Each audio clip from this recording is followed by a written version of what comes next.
sememangnya kita sebagai trader saham, buat pertama kali kita akan risau tentangnya risiko. So kali ini, sesi ini saya akan menerangkan perbezaan antara Bursa Malaysia dan bursa saham di luar negara.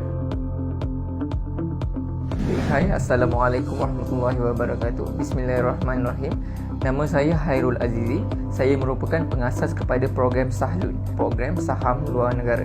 So kali ini saya akan menerangkan perbezaan antara Bursa Malaysia dan bursa saham di luar negara. Pertama sekali, biasanya kita akan ingin tahu apakah risiko yang kita libatkan antara luar dan dalam negara ini. So sememangnya kita sebagai trader saham, buat pertama kali kita akan risau tentangnya risiko. Okay, sebelum kita ke risiko, saya akan menceritakan antara perbezaan 4 faktor yang lain yang saya boleh bandingkan antara bursa Malaysia dan bursa saham di luar negara. Antaranya ialah kita boleh lihat daripada segi kuantiti ataupun modal kita yang kita laburkan. Yang kedua, kita boleh lihat dari segi syariah. Yang ketiga, kita juga boleh melihat kepada kecanggihan platform. Dan keempat, dari segi bagaimana untuk kita melihat kepada risiko yang boleh berlaku dari saham luar negara dan saham di dalam negara kita sendiri. Okey, faktor yang lain kita boleh lihat adalah dari segi kualitinya. Kebiasaannya, saham di luar negara kita akan lihat banyak yang berkualiti tinggi, iaitu saham-saham gergasi ataupun saham-saham yang besar yang dilaburkan di luar sana. Bila kita berkata mengenai kualiti, kita boleh berkata juga mengenai syarikat yang sangat baguslah untuk kita laburkan. So dari segi kualiti, bagi saya, kualiti saham di luar negara sangat tinggi dan boleh memberikan kita keuntungan yang tinggi kerana syarikat ini kita kata mempunyai potensi yang sangat tinggi dan disukai ramai. Jika dibandingkan lagi, antara faktor yang kita boleh lihat adalah faktor halal ataupun kita kata faktor patuh syariah sesebuah saham yang kita ingin miliki.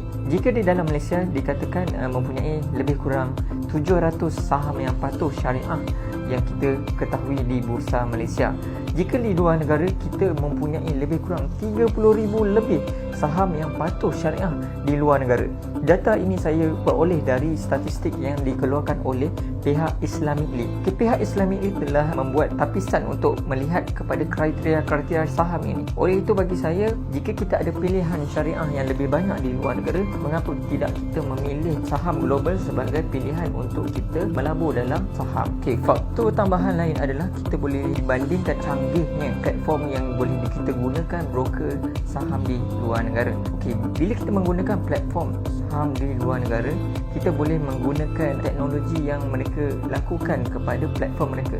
Contohnya, kita boleh membuat stop loss order ataupun kita juga boleh buat trailing stop loss order, dan kita boleh buat juga limit dan stop order untuk kita membuat satu tempahan ataupun kita kata pesanan untuk membeli saham tersebut walaupun tanpa kita melihat 24 jam saham tersebut. Dengan melalui platform yang canggih ini, walaupun kita menggunakan komputer, walaupun kita menggunakan phone, walaupun kita menggunakan tablet, kita juga boleh membeli saham melalui order-order atau position order yang lebih canggih. Okey, berdasarkan faktor-faktor dan info tambahan yang saya bandingkan tadi, dari situ kita boleh lihat dan nilai sendiri apakah risiko yang boleh wujud antara Bursa Malaysia dengan bursa saham di luar negara.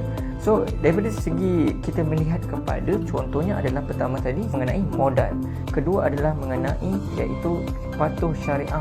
Bagaimana di luar negara banyaknya wujud saham yang patuh syariah. Kemudian saya bercerita mengenai kualiti dan saya juga menerangkan mengenai kecanggihan order dan platform di luar sana. So daripada situ kita boleh tahu di manakah risiko yang kita boleh letakkan sebagai trader untuk kita elakkan bila kita trading. So apabila kita mengetahui info-info ini dengan lebih detail, so kita akan dapat mengelakkan risiko yang lebih besar kepada trading plan kita. So itu sahaja saya punya perkongsian untuk kali ini.